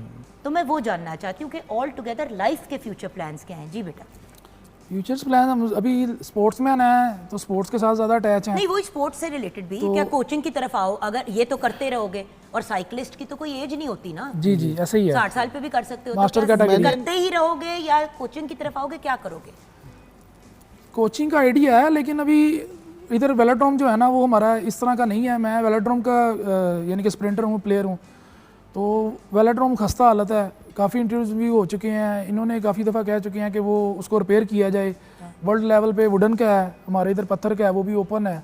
वो जगह जगह से टूट फूट का शिकार है। चोट तो बड़ी मेरा बुरी लगती है अगर ज़्यादातर बंदा गिर जाए तो। लगती है, हर इवेंट पे लगती है हमें। वो लगती है। और बात यह कि वुडन हो ना तो व्यूअर्स, क्योंकि लकड़ी एक सॉफ्टर सरफेस होती है, ऐसे ही है। और आपको उस पॉइंट ऑफ व्यू से अगर आप गिर भी जाते हैं तो आपको इतनी बुरी नहीं, चोट नहीं लगती। और आपका नुकसान भी कम होता है इक्विपमेंट का। और वो मैं बताता जाऊँ, वो जो मैंने कहा इस वेलोड्रोम में गिर के ना रिब्स तुड़वाई हुई है मैंने, पसलियाँ टूटी। जी जी, मैं ये बता दें, जो वुडन ट्रैक होता है जो उसके ऊपर लकड़ी लगती है वो तकरीबन 100 साल पुरानी लकड़ी लगती है उसके ऊपर।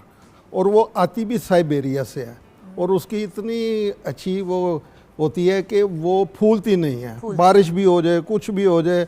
और वो इतनी सॉफ्ट अच्छी तरीके से बनी होती है कि खुदा न खास्ता कोई साइकिलिस्ट गिर भी जाए ना तो उसको इतनी चोट नहीं लगती। सही। आपका क्या प्लान है सर? आपने क्या सोचा है ज़िंदगी में आगे? ज़िंदगी में आगे ये है कि अभी 17 ग्रेड तक पहुंच गया हूँ। अभी 18 ग्रेड लेना गोल्ड लेके नेशनल चैम्पियनशिप इस साल होगी, इंशाल्लाह लूँगा। तो उसके बाद लेवल 1 का कोचिंग कोर्स भी किया ऑनलाइन मैंने UCI से। तो फिर आहिस्ता आहिस्ता कोचिंग की तरफ आएंगे इंशाल्लाह। तो छोटी छोटी जो है ना वो गोल्स बनाए हुए हैं, आहिस्ता आहिस्ता इंशाल्लाह उनको जिधर achieve तक करते अचीव रहोगे। करते जाएंगे तो ऐसे ज़िंदगी गुजरती जाएगी इंशाल्लाह। अच्छा, अभी किसी के स्पोर्ट्स एकेडमी खोलने का प्लान नहीं है? क्योंकि बहुत से एकेडमी लोग असल कहते हैं में कि हम खोलेंगे। खोल भी लेते हैं, तो इधर वो सिस्टम इस तरह सहूलियत की है नहीं कि है। इधर वो सहूलियत नहीं है। बच्चे हैं, वो बच्ची चीज़ हैं। नहीं है इधर। लाहौर में जितना रश है, गुजरांवाला में भी आए दिन तो रोड कोई ना कोई बन रहा होता गेम है। है ज़रा। तो हमारी गेम expensive रोड पे बड़ी है। भाई गेम तो ऑब्वियसली एक्सपेंसिव है। उसी रोड पे हमारी गेम रोड ना। पे गेम है। और वही वाली चीज़ है ना कि अब इंफ्रास्ट्रक्चर के ऊपर आपको पता है काम हो रहा है, काम हो देखिए, रहा है, सही है। हो तो रहा है और बहुत ज़्यादा हो रहा है। लेकिन वही वाली चीज़ है ना कि अगेन बारिशों से बहुत असर पड़ता है, वेदर की कंडीशंस की वजह से बहुत असर पड़ता है। ऐसे ही है। और स्पेसिफाइड जगहें हो तो उसका ज़्यादा फ़ायदा होता उसका है। ज़्यादा आपका क्या बेटा प्लान है आगे का? मेरा प्लान यही है, कोचिंग का कोई इरादा नहीं है इन फ्यूचर भी। अभी कुछ अर्सा पहले एशियन जो चैम्पियनशिप वगैरह हुई है ना, उन्होंने एक कैटेगरी बना दी है मास्टर कैटेगरी के नाम पे। मतलब 30 से अबव जो है वो मास्टर कैटेगरी में आएंगे। मैंने यही तो कहा है, अब तो कोई और लिमिट वो नहीं है। 70 प्लस तक कैटेगरी है, तो मेरा है कि उसी कैटेगरी में जिंदा रहने का इरादा उसी तरह ना कोई बहुत बड़ी 70 समथिंग प्लस एज का एक बंदा या 80 के एज का वो पार्टिसिपेट किया तो उसकी वो बड़ी वायरल भी हुई थी एक वर्ड पे चीज, तो वो हमने शेयर भी की थी व्यूअर्स के साथ कि भाई कोई एज लिमिट एज नहीं है इसमें। हाँ जी, इसमें एज नहीं है। मैंने 90 इयर्स ओल्ड स्विट्जरलैंड में साइकिलिंग वेलोड्रोम पे ट्रेनिंग करते हुए देखा। फिर मैंने उनका इंटरव्यू लिया, मैंने उनसे पूछा, कहते मैंने लाजमी आना है वेलोड्रोम पे, मैंने 1 घंटा डेली ट्रेनिंग करनी है और इसी वजह से मैं बिल्कुल फिट हूँ, ना मुझे कोई बीमारी है ना मुझे कोई प्रॉब्लम है, मैं 100% फिट हूँ। अच्छा सर, ये तो एक पैगाम भी हो गया जी आपका। सर। एंड में मैं आपसे ये मैसेज लेना चाहूँगी कि क्या साइकिलिंग में अगर कोई पेरेंट्स अभी देख रहे हैं, कोई लोग देख रहे हैं कि साइकिलिंग में किसी इंसान का स्कोप कितना है फ्यूचर, जैसे कि आप देखें कि असामुल हक है तो उन्होंने तो विंबलडन में भी जाके खेल लिया। बिल्कुल। तो साइकिलिंग में किसी इंसान का कितना स्कोप होता है अगर कोई इसको सीरियस प्रोफेशन की तरह लेना अच्छा जी, चाहे? सीरियस प्रोफेशनल की तरह अगर ये लें तो ये माशाल्लाह पाकिस्तान में बहुत टैलेंट है। ये टूर डी फ्रांस तक जा सकते हैं और ऐसे टैलेंटेड प्लेयर हैं कि वहाँ पे कोई ना कोई पोजीशन भी ले सकते हैं अगर इनकी सही कोचिंग वगैरह होती रहे, इनको हर चीज़ फूड इनको मिलता रहे, इनको ट्रेनिंग प्रॉपर मिलती रहे, तो पाकिस्तान का नाम ये पूरी दुनिया में रोशन कर सकते हैं हमारे साइकिल। इंशाल्लाह। Thank you so much for joining us. Thank you जी, आपका भी ऑल शुक्रिया। 4 बॉयज, आपको बॉय कहूंगी तो मैं भी गर्ल रहूंगी ना भैया, मैं अपने आप को कवर कर रही हूँ। So thank you so much for joining us sir. आपका स्पेशली शुक्रिया कि आप इतना एफर्ट कर रहे हैं बच्चों के लिए, और यहाँ पे इनके पेरेंट्स का तीनों बच्चों के, बल्कि इनकी जो पूरी जो साइकिलिंग एसोसिएशन के अंडर जो सारे बच्चे हैं, तो उन सबके पेरेंट्स का शुक्रिया अदा करना चाहूँगी, क्योंकि बड़े हौसले की ज़रूरत होती है कि रोड पे आप बच्चों को निकलने दें और कहो कि जाओ और करो प्रैक्टिस। आप देखें लाहौर से साहिवाल जब जाएंगे तो इनके पेरेंट्स के सबका साथ जो है वो फलक में अटका हुआ होगा कि खैरियत से पहुंच जाएं या फैसलाबाद जाएंगे। सो आप लोगों से भी ज़रूर कहूँगी व्यूअर्स कि दुआओं में इनको याद रखिएगा। आगे काफ़ी इनके एडवेंचर्स हैं, इस महीने भी हैं, नेक्स्ट मंथ भी हैं, पूरा साल ही इनकी एक्टिविटीज़ चलती रहती हैं।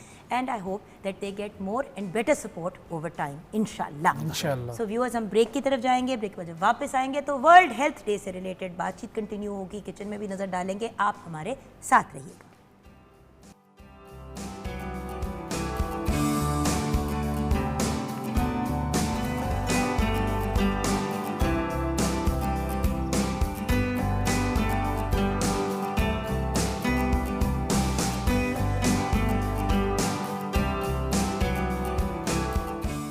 Welcome back from the break viewers. Break के बाद we are going to talk about World Health Day, लेकिन उससे पहले हेल्थ एंड फूड हम तो हमेशा इंटरकनेक्टेड रखते हैं एट मॉर्निंग एट होम। जी शेफ़, क्या सिचुएशन है? जी खाना रेडी है बिल्कुल। आलू कीमा हमने दम पे जैसे रख दिया था, तो अब हमने उसको सर्व कर दिया है, गार्निशिंग कर दी है, साथ में सैलड है, रायता है और पुदीने की चटनी है। आप ज़रूर पुदीने की चटनी ज़्यादा इस्तेमाल कीजिएगा, क्योंकि आपको नज़ला ज़ुकाम काफ़ी हुआ हुआ है। विटामिन सी ज़रा अपना बूस्ट करें ताकि आप भी जल्दी वापस सेहत की तरफ आए। गेट वेल सून मेरी जान, and thank you again viewers. जब हम बात करते हैं प्रोफेशनलिज्म की, डेडिकेशन की, she was not feeling well, सुबह उठ के तबीयत ख़राब थी, शी केम। और मैं यही बात कहती हूँ कि अगर हम सब ने अपने मुल्क को तरक्की की तरफ गामजन करना है तो हर बंदे को अपनी अपनी रिस्पॉन्सिबिलिटी को पर्सनल जिम्मेदारी समझ के लेना पड़ेगा। Thank you. Now world Health day, आज का दिन क्यों मनाना ज़रूरी है और आज के दिन किन चीज़ों के बारे में हमें सोचना चाहिए और उनको कंसिडर करना चाहिए। हमारे साथ हैं डॉक्टर आफ्ताब अहमद।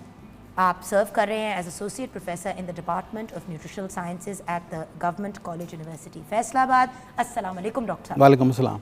और डॉक्टर साहब बड़े साइंटिफिक से इंसान हैं, बड़ी एसोसिएशंस का भी हिस्सा हैं, हेड्स हैं, प्रेसिडेंट्स हैं, पता नहीं क्या क्या हैं। वो बातें करनी शुरू कर दी तो वर्ल्ड हेल्थ डे रह जाएगा, लेकिन काम सारा हेल्थ से रिलेटेड है, राइट सर? बिल्कुल। And then of course we have with us Saima Ghazal Latif. आप एक फूड एक्सपर्ट हैं और हम आपसे भी ऑफ कोर्स राय लेना चाहेंगे। तो मैडम जी, चले आपसे ही बात का आगाज़ करते हैं। वर्ल्ड हेल्थ डे, आपके ख्याल से वर्ल्ड हेल्थ डे बनाने का रीज़न क्या है आजकल की दुनिया में?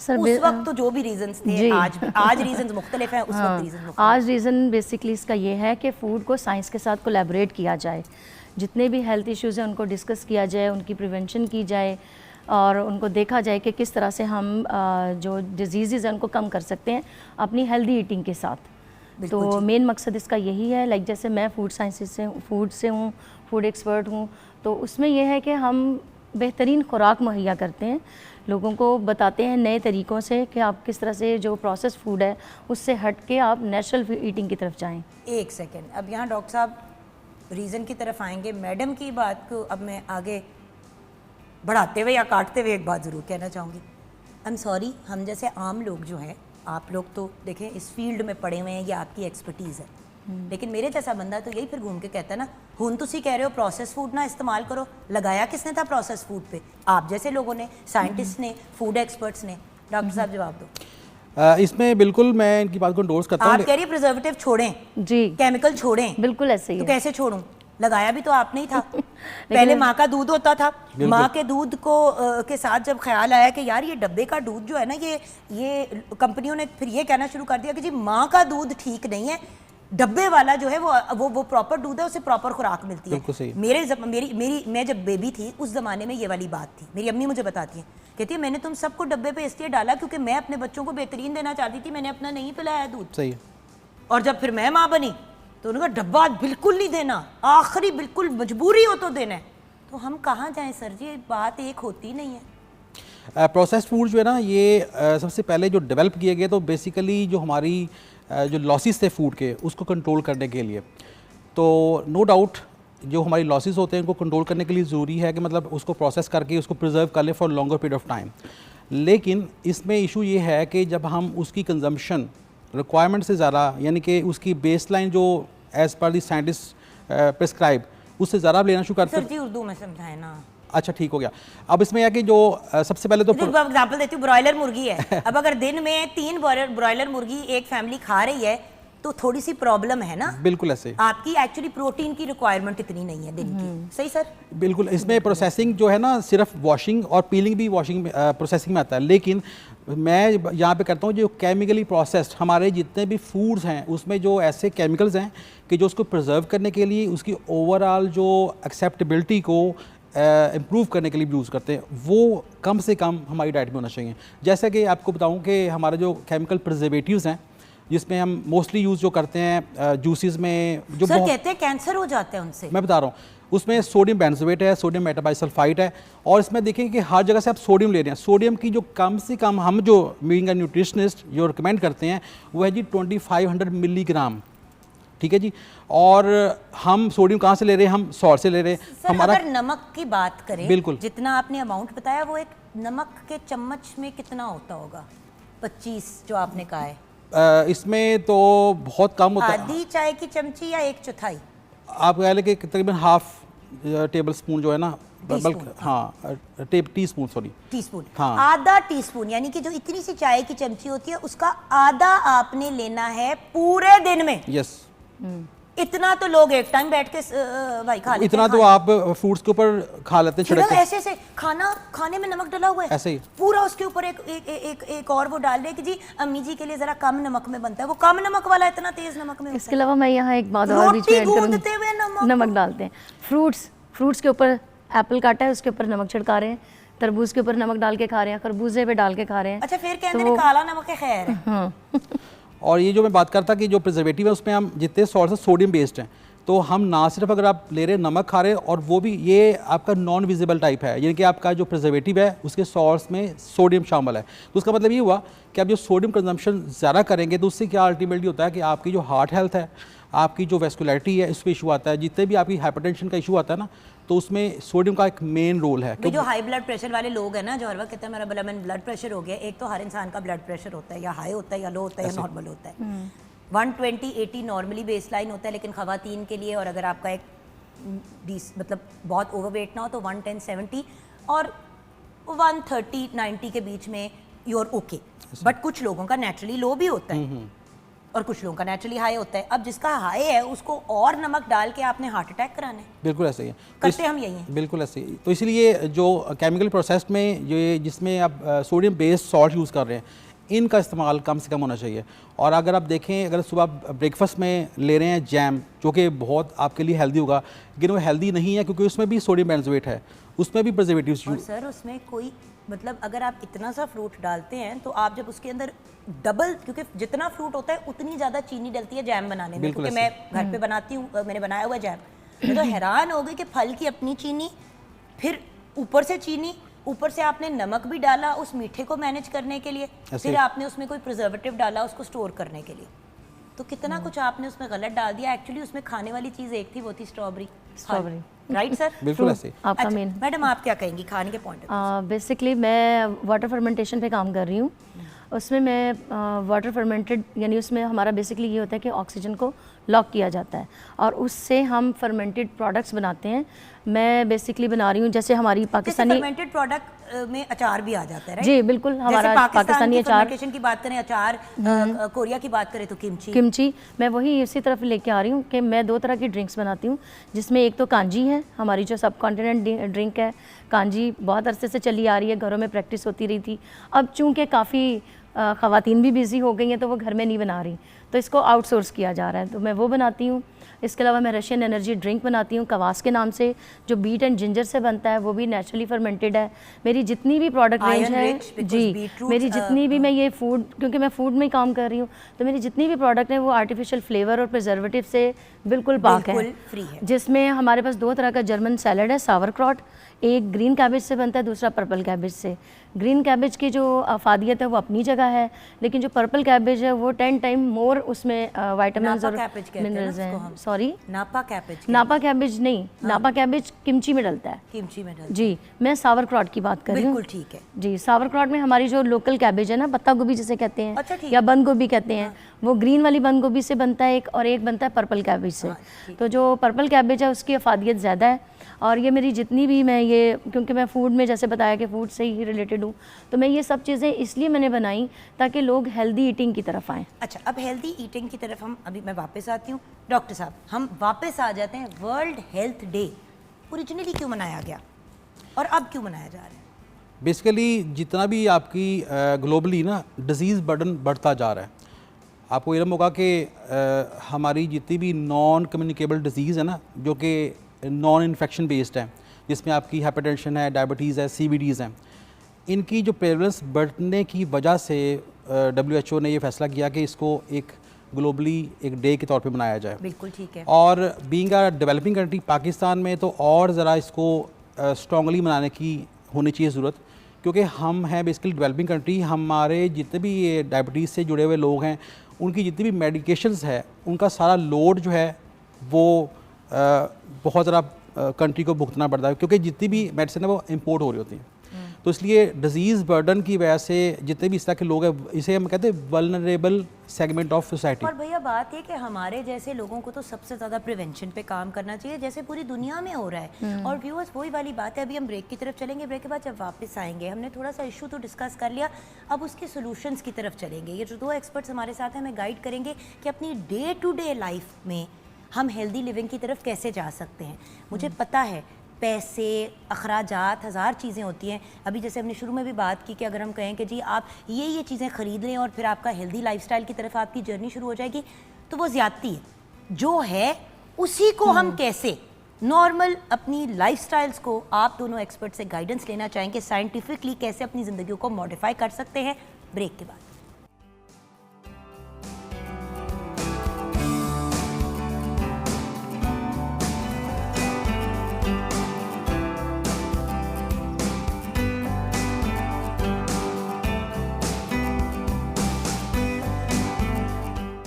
Welcome back from the break viewers. 2 बड़े प्यारे प्यारे लोग हमारे साथ हैं और आज तो है ही इनका दिन, क्योंकि ये तो मुझे लग रहा है कि जब से इन दोनों ने होश संभाला है, इनका एक ही काम है हर बंदे को कहना कि खुदा का वास्ता है सेहतमंद ज़िंदगी की तरफ आ जाओ। राइट के रॉन्ग? और इन्होंने अपनी ज़िंदगियाँ डेडिकेट कर दी हैं व्यूअर्स इसी काम को।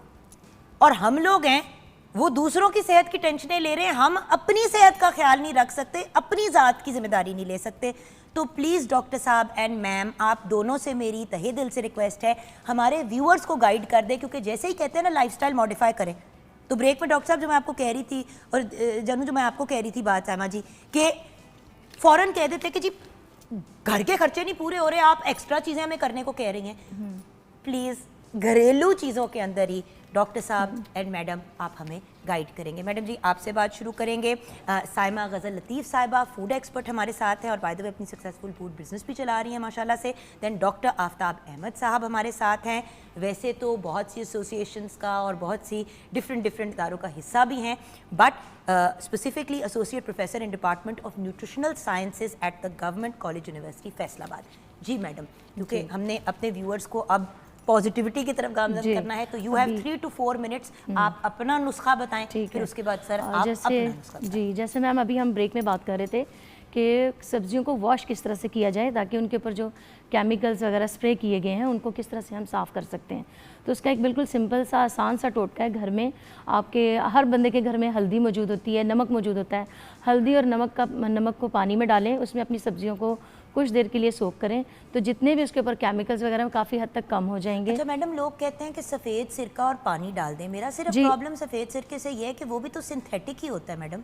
हाँ जी, सिंथेटिक होता है, लेकिन उसमें काफ़ी हद तक ये चीज़ होती है कि वो जर्म्स को किल कर सकता है। जी, तो सफ़ेद सिरका और पानी भी डाल सकते हैं जी, और आप हल्दी और नमक डाल के उबालना नहीं है। नहीं, सब्जी को सिर्फ वॉश करना है, उसमें कुछ देर के लिए सोक करना है। सब्जी को एक दफा अच्छे से साफ कर लिया और थोड़ी देर के लिए, कितनी देर के लिए मैडम सोक करना? 15-20 मिनट के लिए सोक कर दें। मतलब खाना बनाना है ना, आपने सब्जी को साफ अच्छे से वॉश किया, फिर आपने एक पॉट में पानी लिया, पानी डाला, हल्दी डाली और नमक डाला, या आपने सिरका डाल लिया, सफेद सिरका, और फिर आपने उसको उसके अंदर डाल के छोड़ दिया। 15 मिनट के बाद जब आपने खाना बनाना है तो फिर उसकी कटिंग। अच्छा, कटिंग का भी गाइड करें। इतना सा आलू होता है बेचारा मासूम, अंदर से निकलता है, असल में वो इतना बड़ा आलू आता है, वो एंड में इतनी सी आली रह जाती है क्योंकि उसको छील के उसका बेड़ा गर्क कर देता है कि एदे विच केमिकल है ने, तो जाया भी तो होता है। ऐसी बात नहीं है। मैं बेसिकली मेरा जो एक और मेन मकसद है वो ये होता है कि लेफ्ट ओवर के साथ कुकिंग की जाए। तो लेफ़्ट ओवर जितनी भी चीज़ें हैं वो आपकी वेस्ट में नहीं है। लाइक जैसे अब आलू की पील से आप बहुत अच्छी एयर फ्रायर में फ्राइज़ बना सकते हैं, मतलब चिप्स कह सकते हैं, आलू की वेस्ट की चिप्स। और अगर आप उसे डीप फ्राई करके खाना चाहें तो आप उसे डीप फ्राई कर भी खा सकते हैं। उसके ऊपर सीजनिंग आप इसकी कर लें, कॉर्नफ्लावर है, मैदा है, सॉल्ट है, इसकी सीजनिंग करके उसको टोस्ट करें और उसके बाद उसे जो है वो एयर फ्रायर में करके करें, आपका आलू वेस्ट नहीं जाएगा। और वो आलू की चिप्स के अलावा भी और भी बहुत सी इफादियत है, हर सब्जी के साथ तो वो एडजस्ट हो जाता है मिस। अच्छा, अब मैं आपको सोचने का मौका दे रही हूँ, मैं सर आपके पास आ रही हूँ। मैंने कहा बैक एंड फोर्थ जाते हैं ना, जितने मैक्सिमम सजेशंस दे सकते हैं दे देते हैं। जी भैया। अच्छा, जो आप कह रहे हैं ना कि हेल्दी लाइफस्टाइल, इसमें कोई इतनी कॉस्ट इन्वॉल्व नहीं है। आपने पहले कहा ना कि जो डाइट है उस पर बड़ी कॉस्ट लगती है, ऐसा बिल्कुल नहीं है। थोड़ा सा हमें अपना माइंड और थिंकिंग चेंज करने की ज़रूरत है। जैसा कि हमारा जो हेल्दी लाइफस्टाइल उसमें 70% डाइट का रोल है, 30% एक्सरसाइज की या एक्टिविटी की रोल है। डाइट हमारी जो है वो होनी चाहिए प्योर या नेचुरल होने चाहिए। हमारी जो बीमारियों की मेन वजह क्या है कि हमने नेचर से दूरी इख्तियार कर ली है हर लिहाज से, चाहे वो खुराक हो, चाहे वो हमारा रहन सहन हो। हमने नेचर को भूल के, और इसीलिए अल्लाह ताला हमसे नाराज़ है और ये बीमारियां हमें तोहफे में मिल गई हैं। भैया मैं कहती हूँ ना, नेचर के साथ पंगा लोगे ना, नेचर वापस ऐसा पंगा लेगा। फिर वो पंगे आते हैं फ्लड्स के फॉर्म में, फिर वो पंगे आते हैं ज़लज़लों के फॉर्म में। देखिए, आई वोंट नेसेसरीली से, लोग अक्सर कहते हैं ना ये अल्लाह का अजाब आ गया, बिकॉज अल्लाह ताला क्यों हम अपने ही बच्चों पे अजाब भेजेगा। बात सिर्फ इतनी है कि ये आपने वो पंगे नेचर के साथ किए हैं, अब नेचर ने भी तो अपने आप को बैलेंस करना है ना। तो अगर आप पूरी दुनिया में, आप ये देखें भैया, कभी आप सोच सकते थे कि हम 7 अप्रैल में हैं और मतलब शाम को ठंड है, सारा सिस्टम बदल गया, हमारा इकोसिस्टम बदल गया, जिसकी वजह से हमारी गोश्त, मुर्गियाँ, चीज़ें। लेकिन भैया एक इसमें ये भी तो मिसकंसेप्शन है कि बड़े लोग कहते हैं कि प्रोटीन, ज़्यादा से ज़्यादा प्रोटीन खाओ, ज़्यादा से ज़्यादा प्रोटीन खाओ, जबकि साइंस तो कुछ और कह रही है। आपके हर बंदे की रिक्वायरमेंट तो प्रोटीन की मुख्तलिफ है। तो बेचारा जो अफोर्ड नहीं करता, जो मुस्तहिक है, उसको तो यही लगता है कि दिन की अगर फी बंदा एक पूरी मुर्गी आप खा रहे हैं तो आप एक खुशहाल ज़िंदगी गुजार रहे हैं। नहीं, ये बिल्कुल पूरी मुर्गी नहीं चाहिए आपको। ये बेसिक रिक्वायरमेंट आपकी है ना, वो आपकी 1 ग्राम पर केजी ऑफ बॉडी वेट है। अगर आप एक आम इंसान की, तो अगर आपका वेट उससे आप मल्टीप्लाई करें 1 को, तो वो अगर आपका 70 केजी है तो 70 ग्राम आपकी प्रोटीन की डेली बेसिक रिक्वायरमेंट है। और एक अंडा अगर खाते हैं तो उसमें 6 से 7 ग्राम आपको बेस्ट क्वालिटी ऑफ प्रोटीन मिलता है। तो इस हवाले से, और एक जो चिकन है अगर आप लेते हैं बोनलेस 300 ग्राम, तो उसमें आपको बेस्ट क्वालिटी की जो प्रोटीन है 70 to 80 ग्राम मिलेगी। तो इस हवाले से अगर आप बेसिकली तो इतना सा आपने प्रोटीन खाना है। हाँ जी, आपने इतना सा प्रोटीन खाना है, और वो प्रोटीन ज़रूरी तो नहीं है कि सिर्फ गोश्त गोश्त गोश्त ही जी, खाएं। हम दालों से ले सकते हैं, दालों में बहुत सारी प्रोटीन आती है यार राजमा, वो अपना रेड किडनी बीन्स, उसमें बहुत रिच सोर्स ऑफ प्रोटीन है। इसके अलावा हमारे गोरा वहाँ पे हमारे मुल्कों से इंपोर्ट करा के महंगा महंगा डॉलरों का खरीदता है, माशाल्लाह हम लोगों को तो फिर भी डिसेंट अमाउंट में मिल जाता है। जी जी बिल्कुल ऐसे ही है। दालें हैं, हमारी सब्जियां हैं, और इसके अलावा जैसे सर ने अभी बताया अंडे हैं रिसोर्स। ये बताइए दूध, सर दूध के कुछ बड़ी जगह ये वाली बात, और मैम आप भी इस पे मुझे गाइड कीजिएगा, क्या दूध मेरे आपके एज ग्रुप के लिए ठीक है? क्योंकि ये भी पढ़ सुनने को आ रहा था कि जी दूध ना पिए, दूध तो सिर्फ उस जानवर के बच्चे के लिए होता है जो जानवर बना रहा होता है, और जब माँ का दूध बच्चा पी ले तो 5-6 साल के बाद बच्चे को दूध की नहीं ज़रूरत होती। डेयरी के बारे में क्या कहेंगे आप? अब इसमें आप देखें कि जो नेचर ने न्यूली बॉर्न बेबी के लिए जो चीज़ डेवलप की है उस पर कितनी ज़्यादा न्यूट्रिशन रखी होगी। बिल्कुल। तो उसको अगर कंज्यूम करेंगे तो आपको वो न्यूट्रिएंट्स मिल सकते हैं। बिल्कुल। हाँ, उसका यूज़ किस तरह कर रहे हैं ये मैटर करता है। अगर आप उसमें कुछ चीज़ें ऐड कर रहे हैं तो फिर उसकी उतनी इफादियत कम होती जाती है। जैसे कि हमारे बच्चे दूध के टेस्ट से बिल्कुल नाआशना हो चुके हैं। नहीं, बड़ा उनको अच्छा लगता है डब्बे वाला। मैं वही कह रहा हूँ, कभी जरा गाय का दूध फ्रेश बिल्कुल उबाल के पिलाओ ना। मैं वही कह रहा हूँ, कहते हैं इसमें से स्मेल आ रही है। उसमें ये होता है कि जो जानिए आपको भी आती है, मुझे भी आती है, सिर्फ बच्चों को तो नहीं आती, हमें भी आती है। नहीं, जो नेचुरल जो आपका कह लें प्योर दूध था ना, उसका जो टेस्ट है वो आपको अच्छा लगता है। लेकिन अब जैसे आप ले रहे हैं प्रोसेस्ड फूड ले रहे हैं, डब्बे का ले रहे हैं, उसमें कुछ डालते हैं फ्लेवर्स जिसकी वजह से बच्चा उसको एक्सेप्ट करता है। हाय हाय, ठीक है जी, इसलिए बच्चे फिर ना उसके ही दीवाने। बिल्कुल ऐसे ही है। तो नेचुरल जो दूध है उसका एक अपना टेस्ट, अपना अरोमा है जो बड़ा रिच है। तो माएँ क्या करती हैं, उसमें कुछ ऐड कर देती हैं जी, आप इसमें आप कोई सॉफ्ट ड्रिंक डाल लें और या लाल शरबत। बिल्कुल ऐसे ही है। आए हाय, एक तो दूध में ऑलरेडी नेचुरल शुगर होता है, फिर तुसी लाल शरबत पा देंगे हो, तो फिर कहते हो हाय मेरे बच्चे को मिठा काम लगता है, तो चीनी भी पा देंगे हो। बिल्कुल ऐसे ही है। हम सब के साथ ये हो चुका है। अब उसमें भी प्रिजर्वेटिव है, पहले मैं बात कर चुका हूँ कि उसमें जो हमारे केमिकली प्रोसेस्ड फूड हैं, तो वो जो लाल शरबत आपने बात की ना, उसमें भी प्रिजर्वेटिव शामिल हैं। तो हम अच्छी भली चीज़ की हिफाजत को खुद ही कम कर रहे हैं। ओके, एंड में वन लाइनर आपका मैसेज मैम, आपका व्यूअर्स को। हाँ जी, मैं सबको यही पैगाम दूंगी कि अपनी ईटिंग लाइफस्टाइल को सेट करें। सबसे पहले तो ये लेट आवर्स ईटिंग को बंद करें। उसमें जो हमें क्रेविंग्स होती हैं लेट आवर्स में, उसका सब्स्टिट्यूट ये है कि फ्रूट्स की तरफ जाएं हम। इवन दो कि हम जंक फूड की तरफ जाएं, उससे बेहतर है कि हम फ्रेश फ्रूट्स लें, कोई भी ले लें, सीजनल फ्रूट लें। फिर अपने जो खुराक के टाइमिंग्स हैं उनको मॉनिटर करें, जैसे आपने नाश्ता किस टाइम पे करना है, दोपहर का खाना किस टाइम पे खाना है, और रात का खाना किस टाइम पे लेना है। और इसके दौरान आप ग्रीन कहवा वगैरह या ग्रीन टी जिसे कहते हैं उनका ज़्यादा से ज़्यादा इस्तेमाल करें। It's not a big deal कि आप ज़रूरी नहीं कि आप पैकेट वाली जाके टेट्रा पैक की या कुछ इस तरह की बनी हुई ग्रीन टी लें। घर में लौंग होता है मौजूद, दालचीनी होती है, आप उससे ग्रीन टी बनाएं अपने लिए, जो बहुत ज़्यादा हेल्दी है, मज़े का टेस्ट हो जाता है, बहुत मज़े का टेस्ट होता है, और हमारी गट हेल्थ के लिए बहुत अच्छी हैं ये चीज़ें। दुनिया की सबसे महंगी और फ्री चीज़ जो आपको मैक्सिमम हेल्थ बेनिफिट्स देती है वो है प्योर वाटर, साफ पानी। बिल्कुल ऐसे ही है। हमने फनकारियाँ डाली हैं उसके अंदर, जैसे कि भैया ने कहा कि जैसे कि जब हम बात कर रहे हैं दूध की, तो एक्चुअल जो पहले वाला दूध होता था और डब्बे वाले दूध में फ़र्क ये है कि बच्चा डब्बे का दूध इसलिए मांगता है क्योंकि उसमें फ्लेवरिंग डाली हुई है। हर चीज़ को मत अडल्ट्रेट किया करें, बर्बादी फिर जाती है। भैया आपके साथ हम अपने प्रोग्राम को क्लोज करेंगे। तो इसमें मेरा मैसेज आपके लिए ये है कि हेल्दी लाइफस्टाइल को अडॉप्ट करना, इस पर कोई कॉस्ट इन्वॉल्व नहीं है, बस आपका जो माइंड सेट चेंज करने की बात है। सबसे पहले तो अपनी ईटिंग हैबिट्स को नेचर की तरफ मोड़ दें। अपनी डेली रूटीन में आप फ्रूट्स का, वेजिटेबल्स का मैक्सिमम यूज़ करें क्योंकि they are richly supplied with nutrients. और आपको ये बताता चलूँ कि हमारा जो जिस्म है ये ग्रेजुअली डेवलप होता है। जैसे जैसे आपको इसको अच्छा फ्यूल देंगे, अच्छा डाइट देंगे, तो ये उतना ही स्ट्रॉन्ग होता जाता है, आपकी इम्यूनिटी बूस्ट होती है। तो that develops from your diet. इसके अलावा सेकेंडली आता है एक्टिविटी। जैसे मैंने पहले बता चुका कि 30% आपका जो लाइफस्टाइल है वो डिपेंड करता है आपके एक्टिविटी पे। तो डेली एटलीस्ट 10,000 स्टेप्स आपको लेना चाहिए। यानी कि साइंटिफिकली हम कहते हैं। अपना घड़ी दिखाइए, ये देखें, भाई ने भी रखा हुआ है, मैंने भी रखा हुआ है, और मैडम 100% अपना फ़ोन के ऊपर करती होंगी, राइट? हाँ, फ़ोन के ऊपर स्टेप्स काउंट करती लगाया है मैंने। पता तो हो ना। खैर बिल्कुल घड़ी से याद है पूरे 12 बज गए, तो इससे पहले कि मेरे मुंह पे 12 बज जाए, थैंक यू सो मच आपका भैया, and thank you so much ma'am आपका। व्यूअर्स, आज हमने पूरा प्रोग्राम डेडिकेट किया हेल्थ से रिलेटेड बात करने की, और स्पेशली वर्ल्ड हेल्थ डे को हमने ये दिन डेडिकेट किया।